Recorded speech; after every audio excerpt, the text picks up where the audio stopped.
નમસ્કાર વિદ્યાર્થી મિત્રો, આજે એક નવા પાઠનો આપણે અભ્યાસ કરવાનો છે. થ્રિલરથી ભરેલા અને રોમાંચક ઘટનાઓ સાથેના એક નવો જ પાઠ, એટલે પ્રથમ વિશ્વયુદ્ધ અને રશિયન ક્રાંતિ. એવી બે ઘટનાઓ જેણે સમગ્ર વિશ્વને અસર કરી છે. આ બે ઘટનાઓ કઈ રીતે નિર્માણ પામી, આ બધા જ મુદ્દાની ચર્ચા આપણે આ પાઠમાં કરીશું. આ પાઠમાં આ બંને ઘટનાઓની અસરોની પણ આપણે ચર્ચા કરીશું. તો થઈ જાવ તૈયાર પાઠ ભણવા માટે. પાઠ નંબર 2, ધોરણ 9, પાઠ નંબર 2, પ્રથમ વિશ્વયુદ્ધ અને રશિયન ક્રાંતિ. હું સલીમ એસ કુરેશી, દીપક હાઈસ્કૂલ અમરેલીથી આપ સૌનો મારી યુટ્યુબ ચેનલમાં આવકાર આપું છું. તો ચાલો પાઠનો અભ્યાસ કરીએ. પશ્ચિમ યુરોપના દેશો પ્રથમ વિશ્વયુદ્ધ પહેલાં એક સામ્રાજ્યવાદી હોડ, એક સામ્રાજ્યવાદી હરીફાઈમાં લત હતા. તે વધુને વધુ વિશ્વના દેશોને પોતાના શાસન નીચે લાવવા, પોતાના સામ્રાજ્યવાદ નીચે લાવવા હંમેશા પ્રયત્નશીલ રહેતા. તેમનો અભિગમ કંઈક એ રહેતો કે વિશ્વના મોટાભાગના દેશોમાં અમારા સંસ્થાન આવેલા હોય, અમારું સંસ્થાન સ્થપાયેલું હોય, અને આ સંસ્થાનવાદ અને સામ્રાજ્યવાદની હરીફાઈના પરિણામ સ્વરૂપે વિશ્વયુદ્ધના બીજ નખાયા. તો કઈ રીતે, સૌથી પહેલાં તો આપણે એ સમજીએ કે કઈ રીતે એશિયામાં અને આફ્રિકામાં આ પશ્ચિમ યુરોપના દેશોએ સંસ્થાનો સ્થાપ્યા અને એ સંસ્થાનોમાંથી સામ્રાજ્યવાદ ઊભું કર્યું, અને એ સામ્રાજ્યવાદની લાલસાએ પ્રથમ વિશ્વયુદ્ધને જન્મ આપ્યો. તો ચાલો સૌથી પહેલાં આપણે વાત કરીએ એશિયા અને આફ્રિકાના સંસ્થાનવાદની.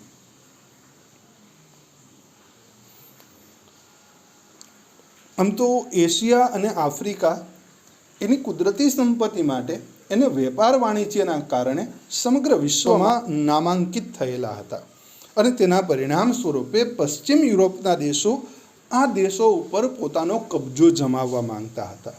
અને પશ્ચિમ યુરોપના દેશોએ જ્યારે એશિયા અને આફ્રિકામાં સામ્રાજ્યવાદ ઊભું કર્યું તો તેની આર્થિક, સામાજિક અને રાજનૈતિક અસરો ઊભી થઈ. અને એ રાજનૈતિક કે એ આર્થિક અસરોમાંથી રશિયન ક્રાંતિ પણ ઊભી થઈ, અને તેની સાથે સાથે પ્રથમ વિશ્વયુદ્ધનો પણ જન્મ થયો. તો સૌથી પહેલાં આપણે એશિયામાં કઈ રીતે સામ્રાજ્યવાદ ઊભું થયું, કઈ રીતે સંસ્થાનવાદ ઊભું થયું તેની વાત કરીએ. એશિયા અને આફ્રિકામાં સંસ્થાનો સ્થાપવા માટે પશ્ચિમ યુરોપના રાષ્ટ્રો મુખ્ય હતા. અને એ પશ્ચિમ યુરોપના જે રાષ્ટ્રો હતા તેમણે સૌથી પહેલાં તો પોતાની નજીકના, પોતાની પડોશીના નજીકના જે દેશો હતા ત્યાં પોતાનું સંસ્થાન, ત્યાં પોતાનું શાસન સ્થાપવા માટે પ્રયત્ન કર્યા. નેધરલેન્ડ, બેલ્જિયમ અને લક્ઝમબર્ગ પર સ્પેનનો કબજો હતો, અને પાછળથી કેટલાક પ્રદેશો ફ્રાન્સે તેમની પાસેથી જીતી લીધા. એ જ રીતે પોર્ટુગીઝનો રાજા જ્યારે બિનવારસ મૃત્યુ પામ્યો ત્યારે લોહીના સંબંધે સ્પેનના રાજાએ પોર્ટુગલનો કબજો પોતાના હસ્તક લઈ લીધો. અને 6 દાયકાઓ સુધી આ બિન યુરોપિયન દેશોમાં સંસ્થાનો સ્થાપવાનો ઇજારો એકમાત્ર સ્પેન પાસે હતો. અને સ્પેન એ રીતે વધુને વધુ પ્રદેશો મેળવવા માટે, વધુને વધુ સત્તાઓ સ્થાપવા માટે પ્રયત્નશીલ રહેતો. એનો અર્થ એ થયો કે પશ્ચિમ યુરોપના દેશોમાં પણ સંસ્થાનો ઊભા કરવા માટે, સામ્રાજ્યવાદ સ્થાપવા માટેની હરીફાઈ હતી, અને એ હરીફાઈમાં સ્પેન સૌથી આગળ હતું. આ જ રીતે ફ્રાન્સ અને ઓસ્ટ્રેલિયાની પ્રદેશ ભૂખનો શિકાર ઇટાલી અને જર્મની પણ બન્યા. બાજુમાં આપ જોઈ શકો છો કે એશિયામાં સંસ્થાન સ્થાપવા માટેની હરીફાઈ કરી, અને યુરોપના દેશો, પશ્ચિમ યુરોપના દેશો એશિયા અને આફ્રિકા ઉપર નજર નાખીને બેઠા છે એમ સ્પષ્ટ જોવા મળે છે. પણ આપણે અહીંયા તો પહેલાં પશ્ચિમ યુરોપના જે દેશો છે ત્યાં સંસ્થાનવાદ કેવી રીતે ચાલ્યો તેની વાત કરી રહ્યા છીએ. અને એમાં આપણે જોયું કે સ્પેન આગળ હતું, તેની ચર્ચા તો આપણે કરી છે, પણ એ જ સાથે તે ફ્રાન્સ અને ઓસ્ટ્રિયા પણ આ પ્રદેશ ભૂખ ધરાવતા હતા, અને એ પ્રદેશ ભૂખનો શિકાર ઇટાલી અને જર્મની પણ બન્યા. સમય જતાં ઇટાલીનું એકીકરણ થયું, જર્મનીનું એકીકરણ થયું, અને ત્યારબાદ બંને રાષ્ટ્રો સ્વતંત્ર થઈ તે પણ આ હરીફાઈમાં જોડાયા હતા. તે પણ આપણે ભૂલવું જોઈએ નહીં. એશિયા આફ્રિકાના દેશો ઉપર યુરોપની સત્તા પકડ હવે ધીમે ધીમે મજબૂત બની રહી હતી. સ્પેન છે, પોર્ટુગલ છે, એ જ રીતે યુરોપના જુદા જુદા દેશો, ઇંગ્લેન્ડ છે, અમેરિકા સહિતના દેશોએ સંસ્થાનો સ્થાપવા માટે પ્રયત્નો શરૂ કર્યા અને કઈ રીતે તેમાં સફળ થયા તેની ચર્ચા આગળ કરીએ. એશિયામાં સંસ્થાનવાદ.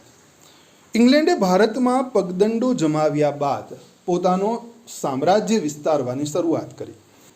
શ્રીલંકા, મ્યાનમાર, સિંગાપુર, મલાયા આ તમામ દેશોમાં પોતાની સત્તા ઊભી કરી પોતાનું સામ્રાજ્ય ઊભું કર્યું.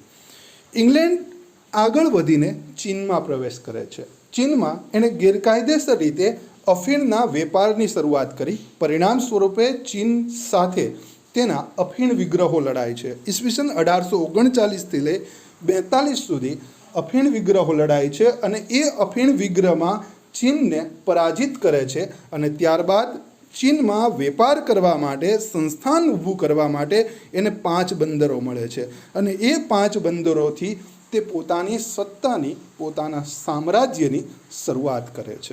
આપ ચિત્રમાં જોઈ શકો છો કે ચીનનો પ્રદેશ મેળવવા માટે આ દેશો ચીનની વહેંચણી કરી રહ્યા છે અને ચીનના કયા ભાગ ઉપર કોનો કબજો હશે તેની એક પ્રકારે વહેંચણી થયેલી અહીંયા જોવા મળે છે.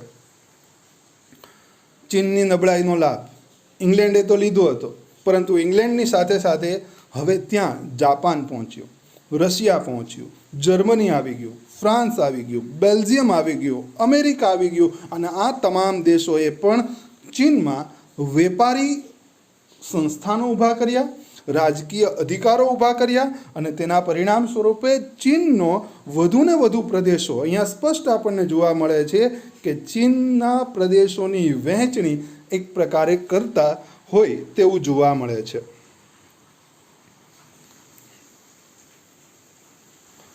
એશિયાના ભારત અને ચીન સહિતના પ્રદેશોમાં વિસ્તારવાદ કર્યા બાદ આ સમયગાળો એવો હતો કે જ્યારે પશ્ચિમ એશિયાના જે સાઉદી અરેબિયા સહિતના જે દેશો છે, ગલ્ફ કન્ટ્રીઝ છે, ત્યાં ખનિજ તેલ મળવાની શરૂઆત થઈ અને ખનિજ તેલનું મહત્ત્વ જોઈને પશ્ચિમ યુરોપના દેશો ધીમે ધીમે તે ખનિજ તેલ સંસ્થાનો મેળવવા માટે પણ સ્પર્ધા કરવાની શરૂઆત કરી. ઇંગ્લેન્ડ, જર્મની, રશિયા, અમેરિકાએ Iran, Iraq, Kuwait, Saudi Arabia અને બહેરીનમાં પોતાની તેલ કંપનીઓ સ્થાપી અને પોતાના હિતો જાળવવાના એમણે પ્રયત્ન કર્યા.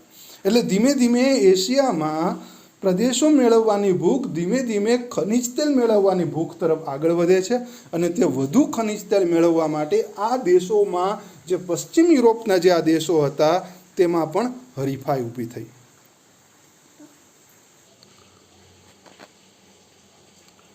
આ નકશામાં જે સંસ્થાનીકરણ થયું તે આ નકશામાં આપ સ્પષ્ટ રીતે જોઈ શકો છો. ભારત ઉપર બ્રિટન શાસન ધરાવતું, એ જ રીતે ફ્રાન્સ, એ જ રીતે Netherland, Portugal, United state, America, Japan અને કેટલાક પ્રદેશો સ્વતંત્ર પણ હતા. પણ આ સ્વતંત્ર પ્રદેશોમાં પણ વેપારી કોઠીઓ આ પશ્ચિમ યુરોપના દેશોએ ઊભી કરી હતી અને ત્યાં વેપાર કરવાની સત્તા ધરાવતા હતા.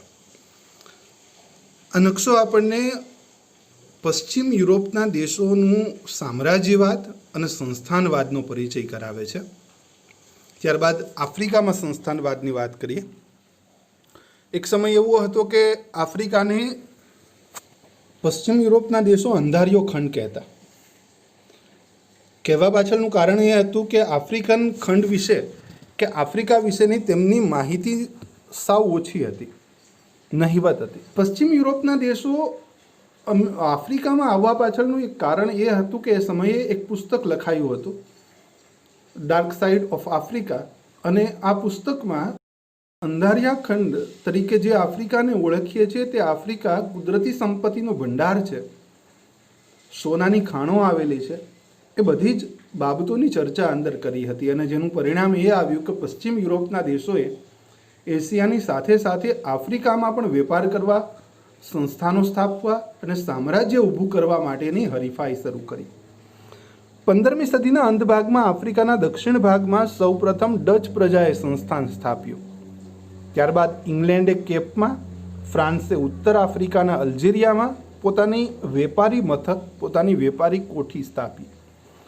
ઔદ્યોગિક ક્રાંતિ બાદ ઇંગ્લેન્ડ સહિતના દેશોમાં એક પ્રશ્ન ઊભો થયો હતો કે કાચો માલ ક્યાંથી મેળવવો, અને બીજો પ્રશ્ન હતો કે તૈયાર થયેલા માલને ક્યાં વેચવું.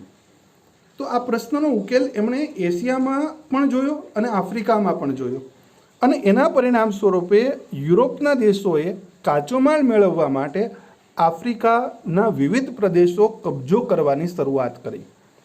બેલ્જિયમના રાજા લિયોપોલ્ડે કોંગોનો વિશાળ પ્રદેશ કબજે કર્યો અને ત્યાં પોતાની કોઠી સ્થાપી.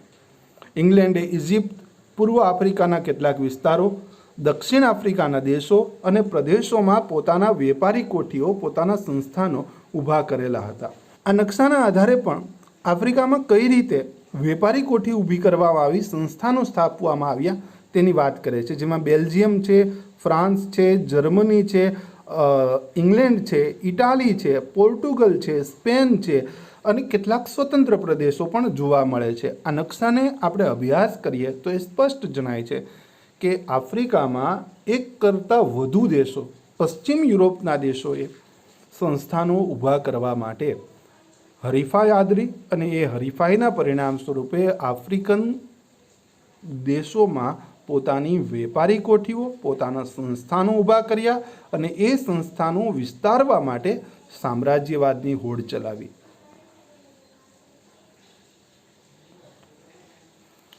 ફ્રાન્સે ટ્યુનિશિયા, મોરોક્કો, પશ્ચિમ આફ્રિકાના દેશોએ જુદા જુદા પ્રદેશો કબજે કર્યા. એ જ રીતે જર્મનીએ, એ જ રીતે ઇટાલીએ, એ જ રીતે સ્પેને, એ જ રીતે પોર્ટુગલે, આ તમામ દેશોએ આફ્રિકાના જુદા જુદા પ્રદેશોમાં પોતાની કોઠીઓ સ્થાપી, પોતાની વેપારી સંસ્થાનો ઊભા કર્યા અને તે વિસ્તારમાં પોતાનું એક પ્રકારે સામ્રાજ્ય ઊભું કરેલું હતું.